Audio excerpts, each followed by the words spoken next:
Praise the Lord. Hallelujah. പ്രിയ സഹോദരങ്ങളെ, നമ്മുടെ one day ശുശ്രൂഷയ്ക്ക് വേണ്ടി പ്രത്യേകമായിട്ട് പ്രാർത്ഥിച്ചേക്കണം കേട്ടോ. പ്രതികൂല കാലാവസ്ഥയ്ക്കാണെങ്കിലും ദൈവജനം പലയിടങ്ങളിൽ നിന്ന് കടന്നു വന്ന് കർത്താവിനെ ഒരുമിച്ച് ആരാധിച്ച് വിടുതൽ പ്രാപിക്കുന്നത്, പ്രത്യേകിച്ച് ഇന്ന് കുടുംബങ്ങൾക്ക് വേണ്ടിയിട്ടുള്ള 10 ആഴ്ചകളിലെ ശുശ്രൂഷകളിൽ 2ാമത്തെ ആഴ്ചയാണ്. ഒരുപക്ഷെ നിങ്ങൾക്ക് വരാൻ പറ്റിയില്ലെങ്കിലും ഈ സമയങ്ങളിൽ തീക്ഷ്ണതയോടെ പ്രാർത്ഥിക്കണം. നമ്മൾ ശരിക്കും ഡെലിവറൻസിൻ്റെ ശുശ്രൂഷ, തീക്ഷ്ണതയോടെ ബലിയർപ്പിച്ചുള്ള പ്രാർത്ഥന, അതിനെല്ലാം കർത്താവ് പ്രതിഫലം നൽകും. ഹല്ലേലൂയ.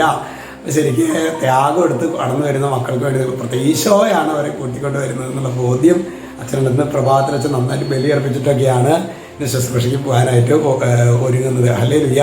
ഇന്ന് നമ്മൾ ധ്യാനിക്കുന്നത് അത് ബാറൂക്ക് പ്രവചനത്തിൽ 6:6, അതായത് കുടുംബങ്ങൾ വിശദീകരിക്കപ്പെടേണ്ട ഒരു വചനമാണ്. ശരിക്കും ഇവിടെ വചനം പറയാണ്, എന്നാൽ നിങ്ങൾ ഹൃദയത്തിൽ പറയണം, കർത്താവേ അങ്ങയെയാണ് ഞങ്ങൾ ആരാധിക്കേണ്ടത്. ബാബിലോൺ പ്രവാസത്തിൽ പോയ ജനം, അവിടെ കുറേ പേര് വിഗ്രഹങ്ങളെ ആരാധിക്കുന്നത് കാണുന്നുണ്ട്. വിവിധങ്ങളായ ദേവന്മാരെയും ദേവിമാരെയൊക്കെ ആരാധിക്കുന്നത് കാണുന്നുണ്ട്.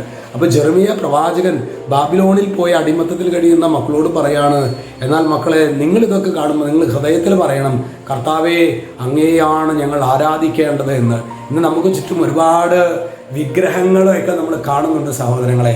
ഒരുപക്ഷെ അവിടെ ഇവിടേക്ക് പോയാൽ മതി എന്ന് നമ്മുടെ ക്രൈസ്തവർ തന്നെ നിങ്ങളോട് പറയുന്നുണ്ടായിരിക്കും. പക്ഷെ നിങ്ങളുടെ ഉള്ളിൽ പറയണം, എത്ര തകർച്ചയുടെ വേളയിലാണെങ്കിലും, എത്രയൊക്കെ ഒരുപക്ഷെ ദുർപീഡകളും ദുരന്തങ്ങളും നമ്മെ മൂടത്തക്ക വിധത്തിൽ വരികയാണെങ്കിലും നമ്മുടെ ഹൃദയത്തിൽ പറയണം, കർത്താവേ അങ്ങയെയാണ് ഞങ്ങൾ ആരാധിക്കേണ്ടത്.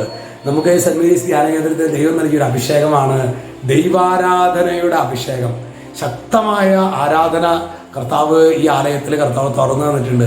കാരണം ദൈവത്തെ ശക്തമായിട്ട് ആരാധിക്കുമ്പോൾ അവിടെ വിടുതലുണ്ടാകും. ഹല്ലേലൂയ. നിങ്ങളെല്ലാവരെയും സമൃദ്ധമായിട്ട് അനുഗ്രഹിക്കട്ടെ.